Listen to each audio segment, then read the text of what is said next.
반면 김건희 여사 특검법을 얘기하는 민주당은 아니 도대체 수사를 한 지가 얼마 됐고 검찰은 왜 이재명 대표 수사하는 만큼 그 수사력을 집중하지 않냐 이걸 계속해서 지적하고 있거든요.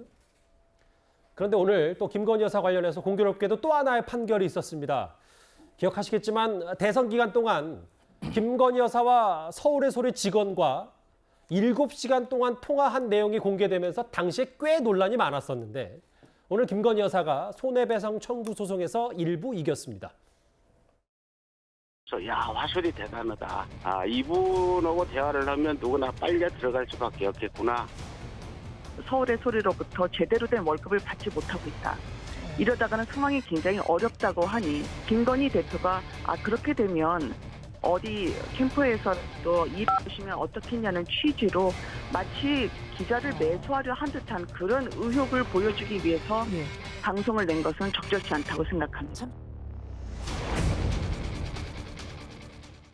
사실 저 7시간 통화는 익숙하실 게 최근까지도 민주당 의원들은 여러 공식석상이나 대정부 질문에서 당시 김건희 여사가 했던 말을 두고 계속 비판을 하고 있고 여당 의원들을 집중적으로 공격하고 있거든요. 한동훈 장관 포함해서.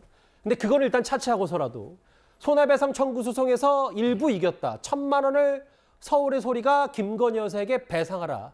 오늘 1심 선고가 이렇게 나왔네요. 네, 맞습니다. 그래서 먼저 이제 손해배상의 성격, 이 손해배상의 성격에 대해서 좀 설명드리는 게 좋을 것 같은데, 이 손해배상의 성격은 이제 정신적인 위자료입니다. 그러니까 이 사건에서 누가 이제 실제적으로 다치거나 물리적인 피해를 보거나 이건 아니잖아요. 그게 아니고 이 서울의 소리가 이런 그 동의 없는 녹음을 함으로 인해서 이제 김건희 여사한테 정신적으로 이런 손해를 끼쳤다. 그게 이제 1,000만 원의 배상 판결이 나온 건데 이게 통상적인 기준으로 봤을 때 이제 위자료인데요. 위자료로 봤을 때 굉장히 큰 금액입니다.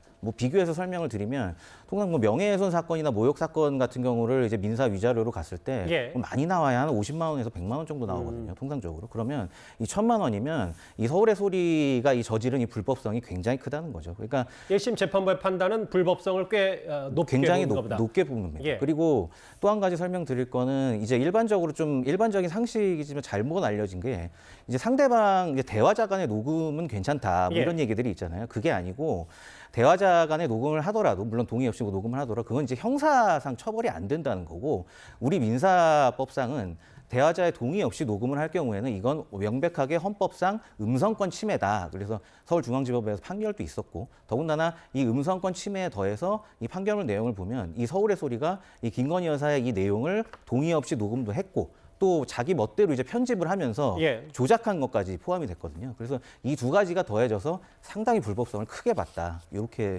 해석할 수 있을 것 같습니다. 알겠습니다. 오늘 김건희 여사 관련된 두 가지 1심 재판 결과에 대해서 하나하나 차분히 사실관계 위주로 살펴봤습니다.